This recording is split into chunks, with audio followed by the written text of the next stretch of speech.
suite la question qui a été posée le 31 décembre lors de la conférence de presse, que le président de la République immédiatement a décidé, lors du prochain Conseil des ministres, de signer des textes d'application. Et effectivement, comme il l'avait promis, il l'a fait.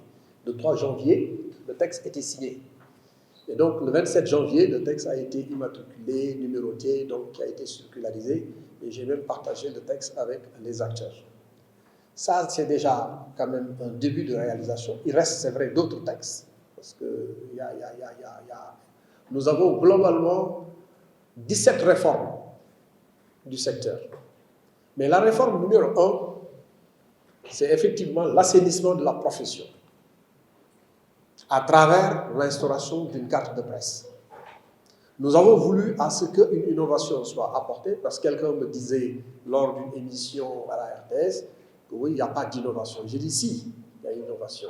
C'est comme si on me dit que les permis de conduire numérisés ou les cartes d'identité numérisées de la CEDEAO n'ont rien à voir avec les anciennes cartes.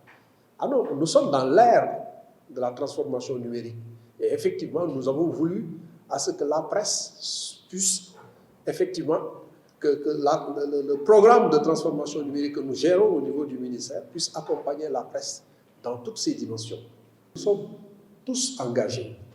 Ce secteur-là, il est pollué. Comme tous les secteurs, on a pu même le constater en cette période de morosité économique due à la Covid. Tous les secteurs sont assaillis. Nous sommes au ministère de la Culture et de la Communication. Et souvent, moi, j'ai l'impression que c'est les deux secteurs les plus assaillis, les plus pollués. Et ces secteurs-là, que ce soit les acteurs de la presse ou les acteurs culturels, effectivement, nous faisons face à des défis énormes.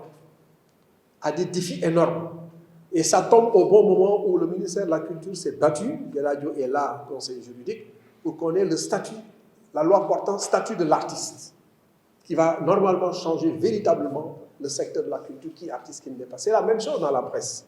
On a laissé faire depuis très très longtemps, nous tous on en est conscients. Ça veut dire qu'aujourd'hui, pour reconstruire cet environnement, cet écosystème de la presse, ça va demander beaucoup d'énergie, beaucoup de volonté, beaucoup d'ambition.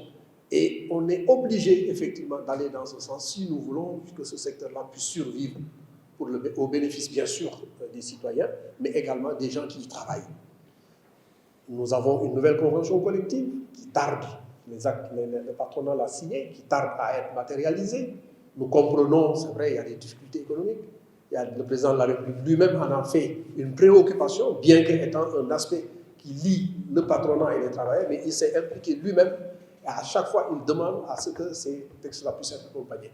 C'est vrai, les mesures d'accompagnement comme le Fonds d'appui et de développement de la presse qui vient d'être mis en place et qui va normalement monter en puissance au fur et à mesure, effectivement, que le secteur se consolide, parce qu'il y a des ressources qui sont prévues, mais tout de suite, effectivement, il faut au fur et à mesure monter en puissance et faire en sorte que ceux-là qui ont accepté de se professionnaliser, qui ont accepté d'être assainis, qui ont accepté d'être en phase avec les textes, puissent véritablement en bénéficier.